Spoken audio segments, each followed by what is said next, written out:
Good afternoon, ladies and gentlemen. It is Tim Gillette with another episode of the Tim Gillette Show. Hey, guys. So, I've been doing this thing, trying to get 100 interviews in 30 days. And what it does is that provides the opportunity for many people to be interviewed on our show.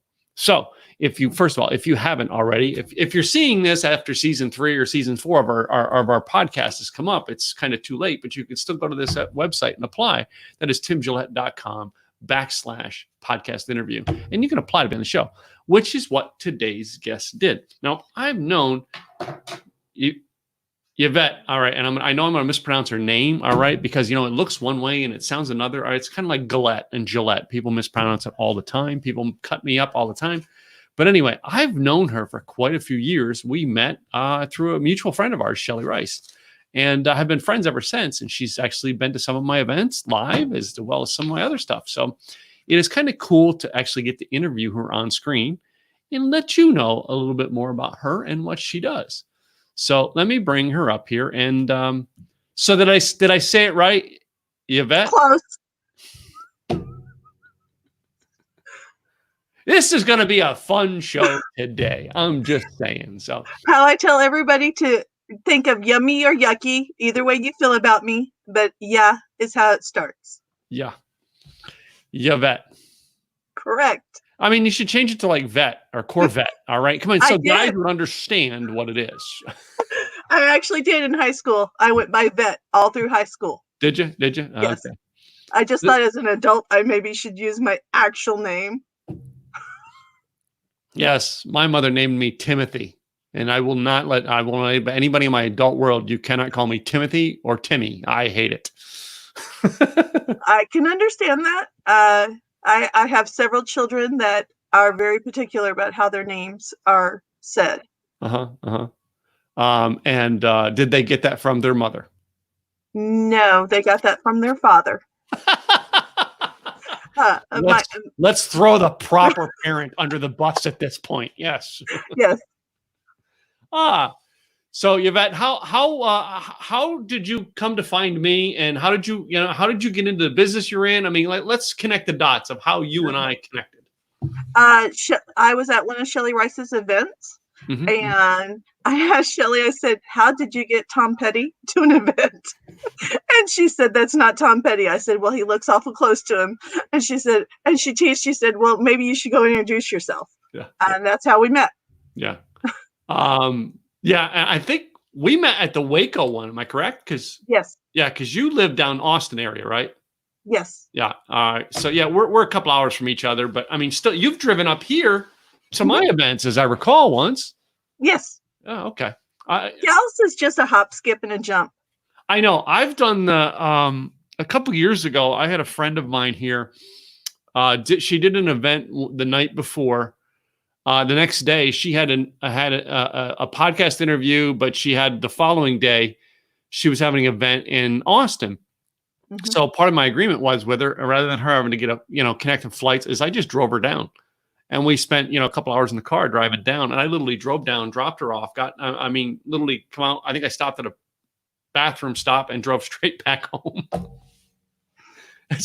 It's a long trip to just drive some down and drop them off. But usually I've come down and done networking events and then driven back home. So yeah, I mean, it's a nice drive as long as there's not an accident on I-35. Well, I remember the days of doing it when, when construction was, between Waco and Austin. And oh my gosh, I mean, I've sat with my motorcycle, to the point that I was so overheated I had to pull off the side of the road and let the bike sit. Because construction going around like Temple, Beltran area. So yeah. But anyway, so we met there. All right. You did something that, you did something to help ladies. So I kind of never really focused on what you did. But not necessarily. It's not necessarily to helping women, but that's the way I looked at it. But like maybe my listeners could get confused as well. So why don't you explain to them what it is you do and how you help people? So we try and help women, children, and nice men stay safe. So it's not that we're opposed to guns, but a gun shouldn't be your only safety protection. Mm-hmm. So we try and teach people how to layer their protection. We go by teaching you how to use your voice, teaching you how to use your hands, your feet.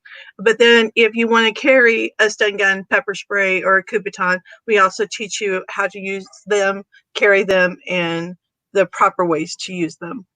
There is actually a right way and a wrong way to hold pepper spray, believe it or not. So we try and make sure people are educated in the self-defense items they carry. Yeah. So, I mean, first of all, I mean, you know what I mean? Because, you know, Tim's the smart ass in the group. It's not pointing it this way, right? It just doesn't work. But see, the finger you had, that finger is naturally points at you. That finger doesn't point away. So we tell everybody, grab it with your thumb because your thumb points away. Yeah, yeah. Your thumb doesn't point at you comfortably.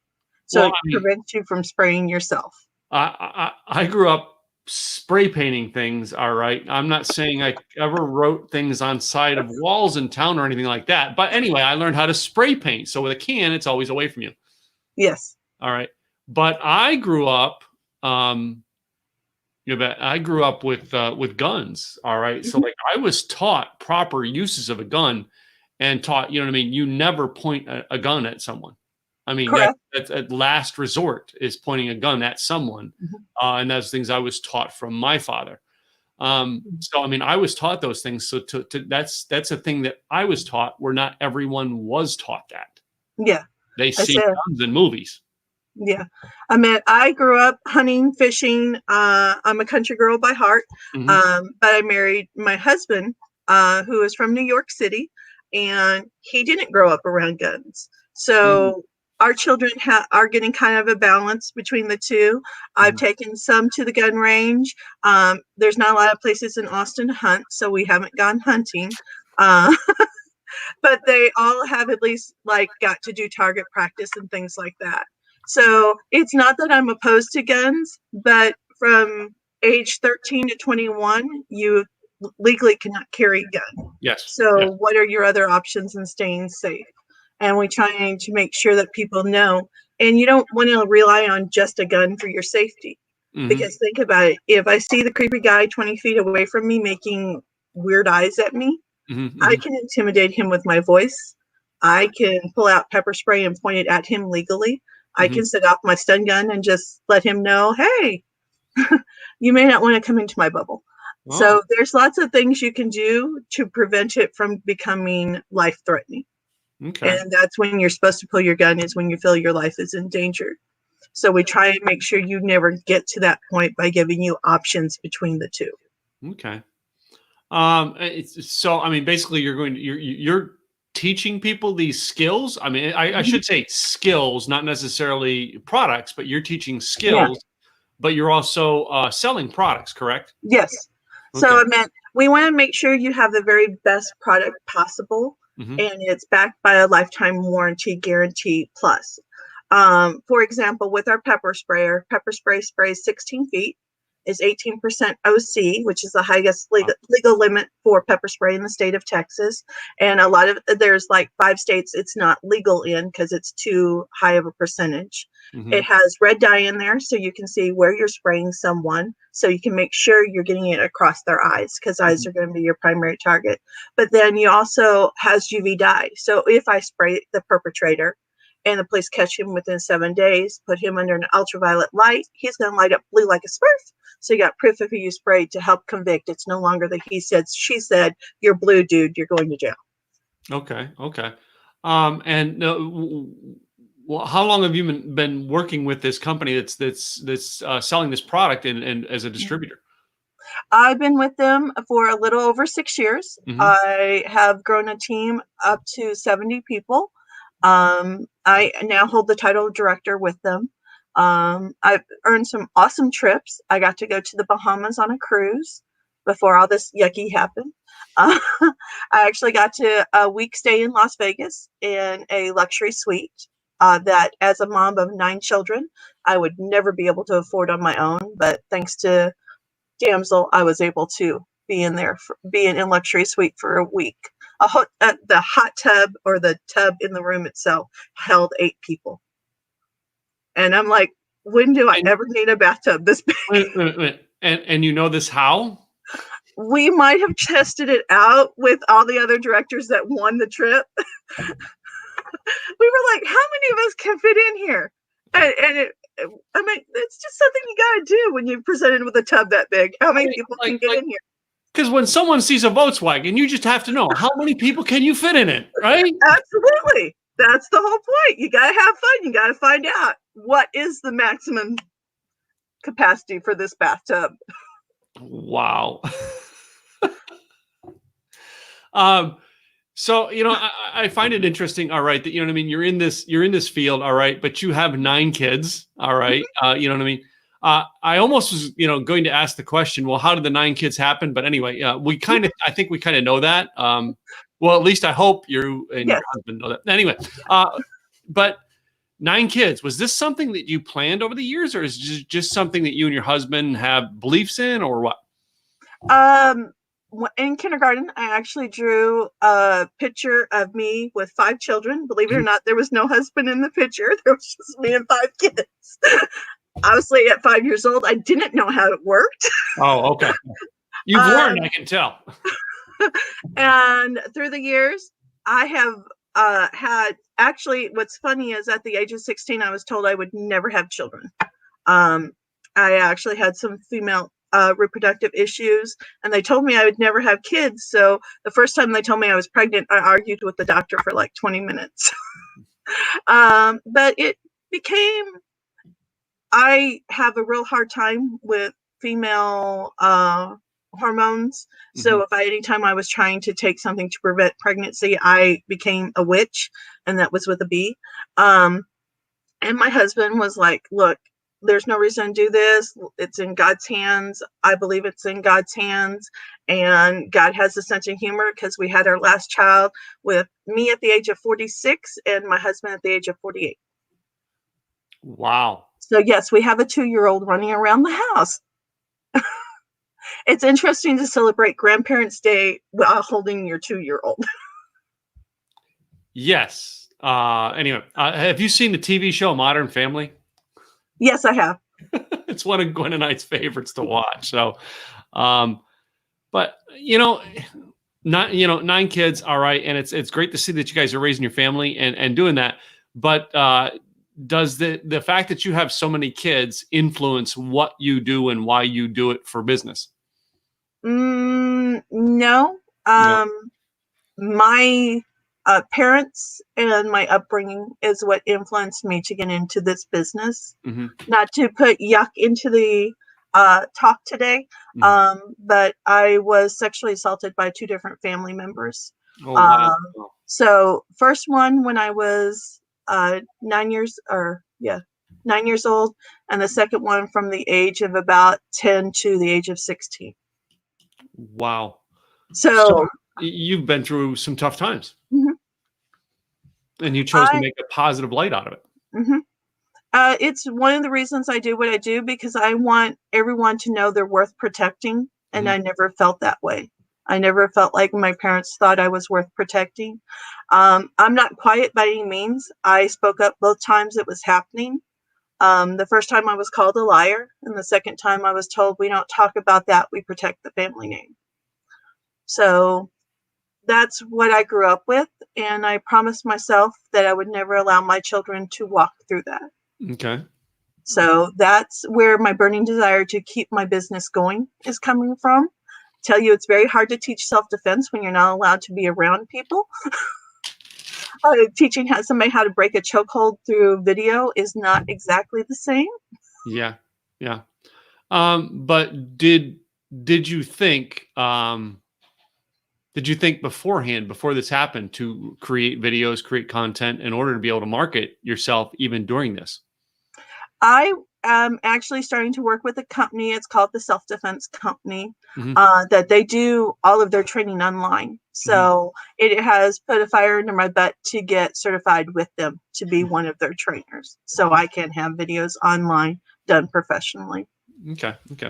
But I was to say, coming out of this, all right, though, will you create videos that will actually, at least if this happens again, you have a source to be able to connect with people? Yes. We've actually, we're working with one gentleman here in Austin that once he's allowed to go back to work, that we're going to do 2 or 3 videos just to cover front chokeholds and if somebody grabs you by the hair. Bless you. Phew, I knew it was coming. I just, yeah. I don't know whether it's the cat or the squirrels that are outside giving us a hard time today. But in this time, I mean, do you do anything with like maybe talks related to it? So like you could do a talk, like the TED Talk or anything like that you could be practicing online right now? Our company has us doing Zoom calls with customers. So where we are getting in front of 10 to 15 people at a time talking about how to stay safe and about layering your protection at home. And I mean, that's the other thing, because you're part of, I assume, part of a network marketing type company. Is that what it is, right? Yeah. And many network marketing companies, I have found in the fact that, I mean, where I'm in content creation, that many of them have rules as to what you can or cannot market yourself doing it. Do they give you, in your company, do they give you, freedom in that, or do they have regulations on it? If I use the title of the company or the products of the company, I have to have it approved by their marketing team. If I am just teaching self-defense and do not show their products or mention their name, I do not need their approval for that part. So interesting. You can't even mention their name if someone, what I mean, unless how about like in the comments? So if you put a Facebook video out and someone in the comments says, "What product is that?" Can you do it there or not? If I show a product, I have to have their approval. Okay. So that would be a definite, I would need their approval to put that video up. But I find lots of ways around using their product, because I can show you how to injure somebody's trachea or temple with a pin. And it doesn't have to be their tactical pin. I can do it with an everyday pin. Okay, cool. Interesting stuff there. It's interesting. So, I mean, you turned a bad thing in your life into a good thing, all right, for teaching and training people. And is your husband part of your company, or does he go off and have you guys have separate businesses, or what? He works for a company doing online training for them. He's a web programmer, web developer. So he does that for them. But when I do self-defense classes, he is my dummy that I beat up on. Is he really? It's how we keep the marriage going. It's kind of spicy now. Is he really? He actually loves showing. He loves showing everybody the bruises. He's like, "Look what she did to me. I have a bruise," and I'm like, "Yeah, whatever." And you just look at him and go, "Wimp." Yeah. He tries to get. It's so funny because there's sometimes when we're doing the class, the women in the class are like, "Oh my God, I can't believe you bruised him." I said, "And did you see how easy I did it? So imagine if somebody grabbed you, how easy it would be to break that hold." Yeah. And they're like, "Oh." Yeah. So you have a very interesting story about how you got here and what you're doing. What are some fun things that you guys are doing? I mean, in this world now, because of being locked at home with 9 kids. We're doing lots of laundry and lots of dishes. Not so much fun, but that's a reality of life. We've started taking family walks because we do have 5 of them that are homeschooling on computers now. So we're doing family walks to get out of the house. We're trying to play family games as much as possible, but at the same time, it gets a little rowdy with so many people playing a game. The kids have started playing more and more Minecraft, or is it Minecraft? I think it's Minecraft. You can tell I do not play that online game, huh? So they're doing that. They've done sidewalk art with their chalk. I've turned it in as their art projects. They first did just the whole entire sidewalk, and now they've got it going out into the road, and it says "Stay safe" on there. And then for me personally, some of the fun things I've been doing is I'm actually getting to read again, which is interesting because you would think with all of them at home, I'd have less reading time, but with them having to do their reading time, I'm taking up that time to do my reading time. Oh, okay. You know, personally, if I had young kids at home, all right, I would be teaching them a skill. They'd become my bartenders. I'm just saying it. This. Oh yeah, we have one or two that have started mastering that skill just a little. Oh, okay. Everybody, and the funny saying in the house is, "Mom, Mom, is it time for you to have a conversation with Jack?"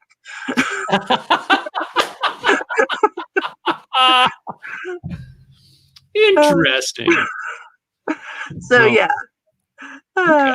so they all know that Mom drinks Jack and Coke. One or two of them may have been guilty of picking up Mom's cup to drink some of it. I see. I see. So, you know, I mean, you're doing things to keep active with the kids at home. All right. Has, you know, I mean, being the fact of how you're doing everything, because I assume the profit is made in your business by selling products, or do you sell classes? We do charge for the classes. Okay. Right now, obviously, we are not doing the classes, so I'm selling mainly product. But selling the product, it's not so much selling the product. I meant if someone called me, and we've done this several times where someone's called and said, "Look, the person I have the restraining order against just got out of jail and already broke the restraining order. How can you help me?" Yeah. And we turn around and bless them with whatever they need, product wise, to keep themselves safe. Mm-hmm. And all we ask of them is, in the future, if they hear of somebody wanting pepper spray, to please give them our information. Mm-hmm. We want women to stay safe. We know being locked in the house right now, there's 9 of us locked in this house. So we know tempers start flaring, things start getting grumpy, getting hard. And we know domestic violence and child abuse is up right now because everybody's behind the closed doors and having to deal with each other. Yeah. And we know, I've talked to the Round Rock Police Department, and we know the numbers are up. So we're just trying to make sure our information is out there. So if somebody needs us, they can get in contact with us. Oh, cool. Cool. Because I was going to say, you know, I mean, are you, do you house any product in house, or do you ship, or you drop ship from a warehouse? I can order straight from a warehouse to have it shipped to somebody's house, but I do keep product on hand for the I need this immediately situations. Oh, okay. Okay. And do you require them to take classes, or do you know what I mean? Or do you just sell the product? Will you just sell the product, or do you require them to take classes, or how does that work?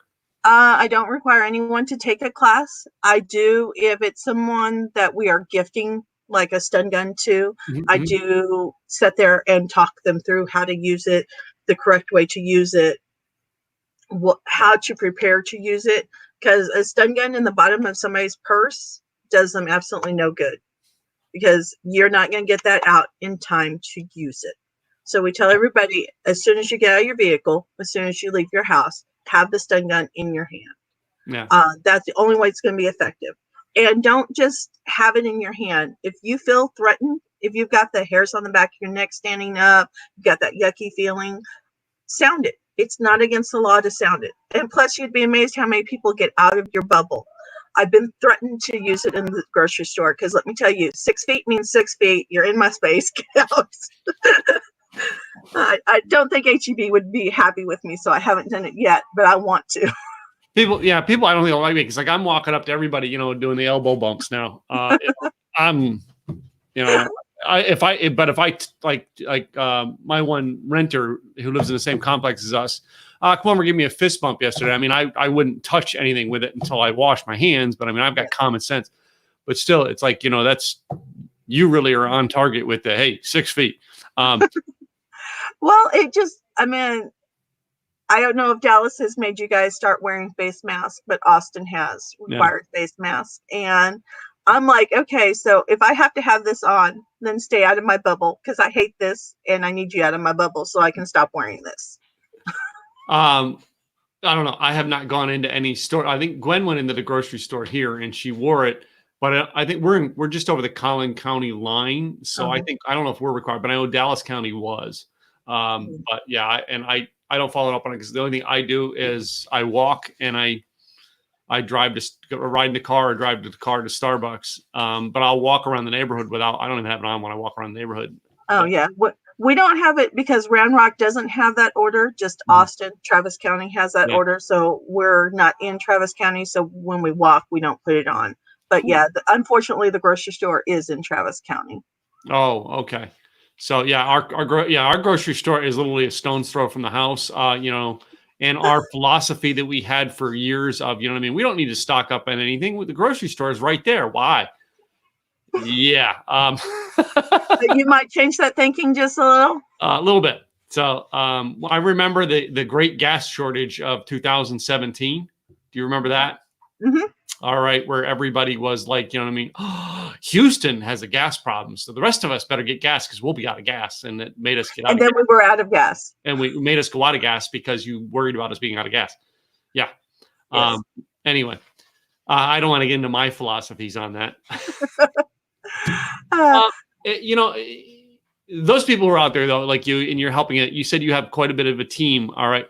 So I assume you're helping people all around the world with this, not just in your local community. It's U.S. based only because like Canada doesn't allow stun guns or pepper spray. Mexico doesn't allow stun guns or pepper spray. Australia, you can't even carry the Kubiton. On Great Britain, you can't carry the Kubiton. So we have stayed U.S. based only because we don't want to have to deal with all the other laws of all the different countries. So we have stayed U.S. based. Is that the company stayed U.S. base or you stayed U.S. base? The company has stayed U.S. based. Yeah.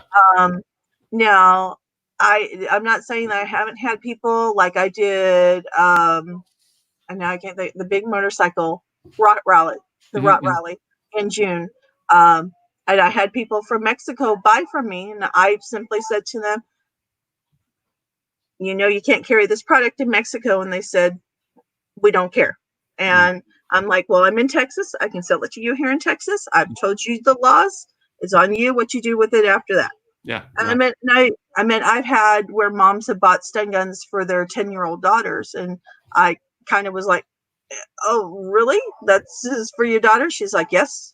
She's like, I need her protected. I was like, okay, as long as you know the law says 13 and above. She said, I don't care. I'll take the fine. So I meant, I'm going to tell you what the law is, but I'm not going to enforce the law on you because I am not a police officer. Wow. And what you choose to do after that is your business. I'm not going to be the little person on your shoulder saying, you can't do that. Interesting. So, getting into this, all right, we know that, you had some stuff in your past that made you want to get into help teaching this, but the business sense of running your business and doing things the way you do. Did you have like a mentor or someone who like gave you this word of wisdom that like sticks with you and makes you do the work you do, outside of the crap that happened to you? Yeah. I honestly have to go with no. I consider this my healing process. I had to come face to face with I call him my rapist, the person that sexually assaulted me for 6 years. I had to come face to face with him at my mother's funeral. And it was very difficult for me. And up until that point, I thought I was fine. I just didn't talk about it, didn't worry about it. I just did what I did. And I was already with Damsel, but I didn't really talk about my past at all. And when I came face to face with him, I realized how much healing I still needed. Wow. And after that healing, after coming face to face with him, and I've just used Damsel as a healing process for myself. I know that sounds kind of selfish, but that's really why I've stayed with Damsel, is that I needed the healing process. Cool. So yeah, and then the healing process. How has your husband been with this, knowing that this is what you went through and stuff like that? Did that harm your relationship with him? It has had some issues. For example, there are times where I withdraw and he doesn't know why I'm withdrawing or why I'm becoming a witch. And it's something has hit me wrong, or something, I saw something on Facebook, or obviously since they're family, every now and then something pops up in my feed of that person. And it, some days I handle it fine and some days I do not. One of the things I'm doing to help my healing process is I'm actually telling my whole entire story on Instagram. Oh, wow. So I don't, if you're looking for an uplifting story, this is not the place to go visit. Cool. Well, I mean, the fact that you've gone through it, all right, and your bumps and stuff like that. How are you helping other women, all right, deal with, not deal with the defensive, but dealing with the emotional crap they've got to go through? Are you helping them in any way? Yes, I actually talk with several different women that have walked through domestic violence or sexual assault, and the very first thing that they have to get back is they have to get back their worth, believing they are worthy of something. Yeah. Because until they start believing in themselves, they can't get to the past of being able to get a victory over what has happened to them. And we tell them the very first thing to do to start getting victory is start telling your story. Start letting people hear your story, hear what you've went through, hear how you're overcoming it. Because someone's listening to your story, and someone's going to get brave enough to take that step to get out of the situation they're in, or to take the first step in their healing process. And to the listeners who are listening now, all right, or listening to the recording of this podcast, all right, who may not know you, all right, who are stuck in it and they're afraid, and what would you tell them? What advice would you give them? I would tell them, if they're in a domestic violence situation, I would encourage them to call the domestic violence hotline and start taking the steps with them to get out. I know right now that's probably even more difficult than any other time in my life. This is the most difficult time to get out of a domestic violence situation. If it's a sexual assault situation, start talking, start telling people, because the more you talk to people about it, somebody's going to listen and someone's going to stop the assault. For my case, the assault didn't stop until I got brave enough to stop it. At 16, for whatever reason, at the age of 16, something snapped inside me. And I basically told him if he touched me again, I would kill him. And I obviously was very sincere in that, because I had planted a knife in my room, a baseball bat in my room, and similar things in the bathroom, because that was the two places he's usually attacked. So I had put things in place that the next time he came was going to be the last time he came. And you know what I mean? And that advice for the women who are on here, I mean, it's great advice. All right. And, many of them still feel they can't. Yeah. I mean, and you know that. All right. Yeah. And if someone's around them and they get a clue, what should they do to help them? So let's just say, you know what I mean? I know somebody who's going through that, and I know they can't get out. What should I do to help them right now? Be there to listen. Make sure they know when and if they're ready to leave, that you can either call 911 for them or be there to help them. My best advice is not to be that person, but to let 911 come and be that, because that's what they're trained to do. Yeah. In San Antonio, there's actually, it's called Angel Wings, I believe is the name of the organization, where they actually come, and it's a really big guys. I don't know how else to, I mean, when I would think football players, and they have several of them in the group that come and basically help get her or her and her children out. But my best, just letting them know that you're there, and when they're ready, you're willing to step in and help them by making the phone call, or it may be as simple as saying they get so much grocery money. A lot of times domestic violence, they're under lock and key. And it may be as simple as you setting up some way of knowing when they're going to the grocery store, when they have that extra $10, giving it to you so their person that's keeping tabs on them doesn't find the money. So it's a simple, they're building up money somewhere else. Or it's just simply being there and letting them cry when they need to cry, because some people aren't ready to leave. And everyone has to get to the point that they're ready, because if you try and force somebody before they're ready, they're just going to go back, and it's 10 times worse when they go back. True. So, well, a lot of people who might be listening in or looking for advice for that, and they want to reach out to you, or they want to find out more about this, all right, to start taking steps, where would they get a hold of you? They can get a hold of me. My phone number is on my website if they want to call me directly. I'm also on Facebook under Damsel Vet. It's DAMSELVETTE. Drop the Y, basically. Like we talked about at the very beginning, drop the Y. So that would be an excellent place. And my website's an excellent place also. Okay. So the website is daringtodefend.com, correct? Yes. Yep. So, I mean, for those of you who are listening to the audio version of it, daringtodefend.com. So, it's interesting, I mean, what resources will they find at your website right now? Right now, they'll find what we teach in our self-defense classes. They'll see the layout on the different products, and they'll be able to send me a message if they need to send me a message.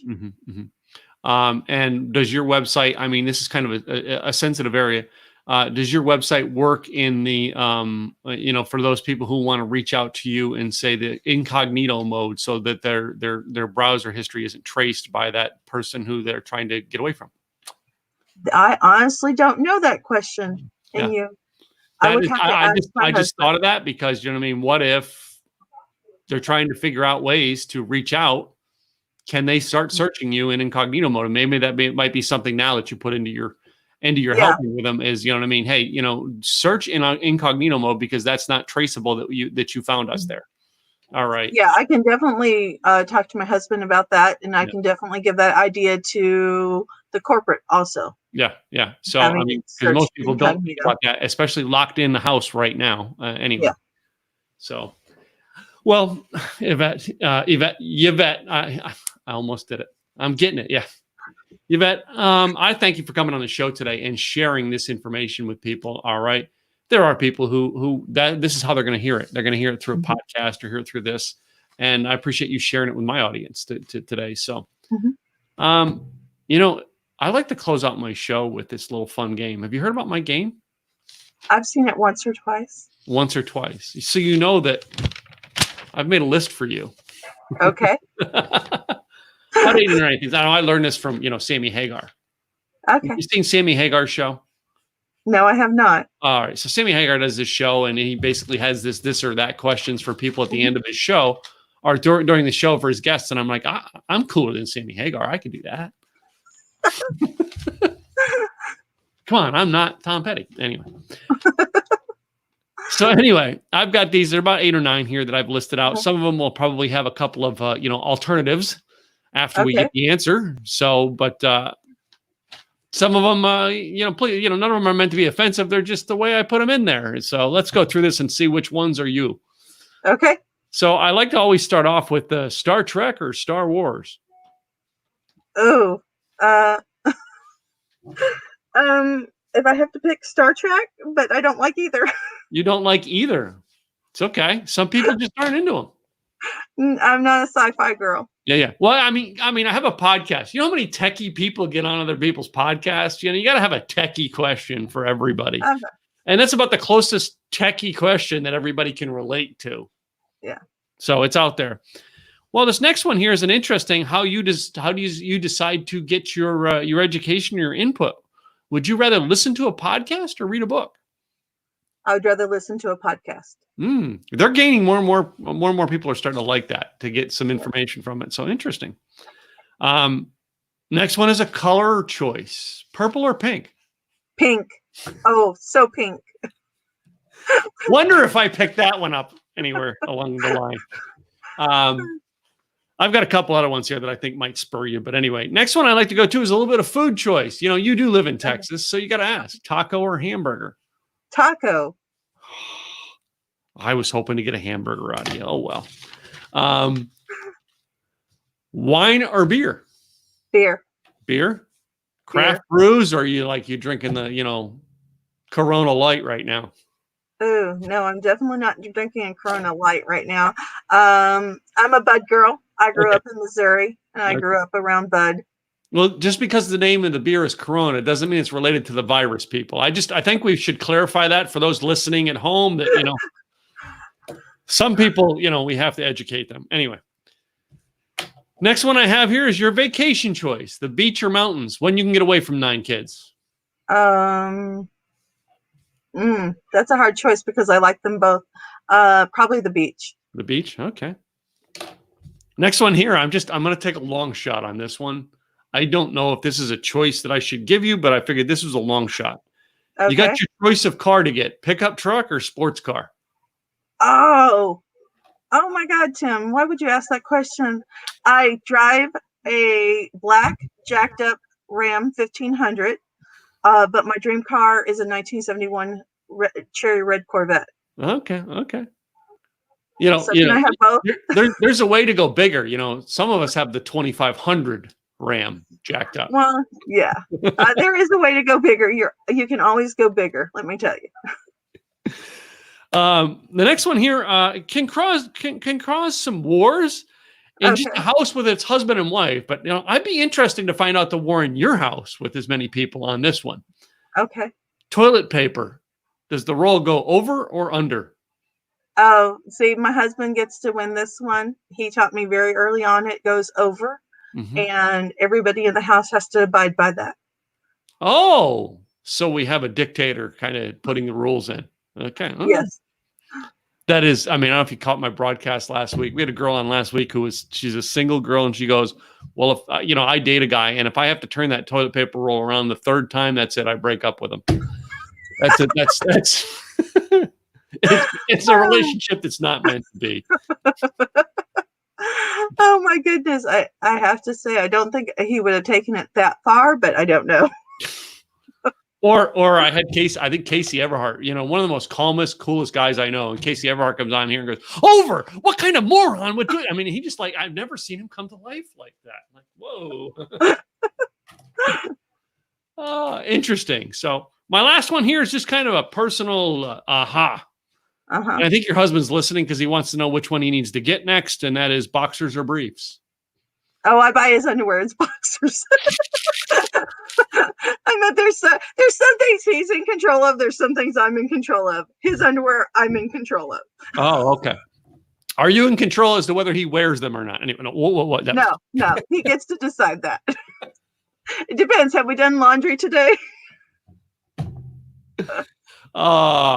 See, now this is the fun that happens on my show. Anyway, so Yvette, this has been an exciting time for me to actually have you on, and I know that you're doing some great things. One more time, tell everybody, both on the audio and the video, your website. It's daringtodefend.com, daringtodefend.com. Okay, and any parting words for our audience before we go? Stay safe and listen to the signals your body gives you. Aha, cool. Well, ladies and gentlemen, first of all, I thank you. Thank you so much for this time. But guys, the listeners, thank you for listening and tuning into these broadcasts. All right, and helping us do this series. You know what I mean? 100 interviews in 30 days. We've got great information for you, like this we had today. Be sure to subscribe to our podcast so that you can get future episodes as they come up. And we're both on iTunes now, Anchor FM, and follow us on YouTube, youtube.com/Tim Gillette Rocks. I'm Tim Gillette with the Tim Gillette Show, and I will see you next time. Bye now.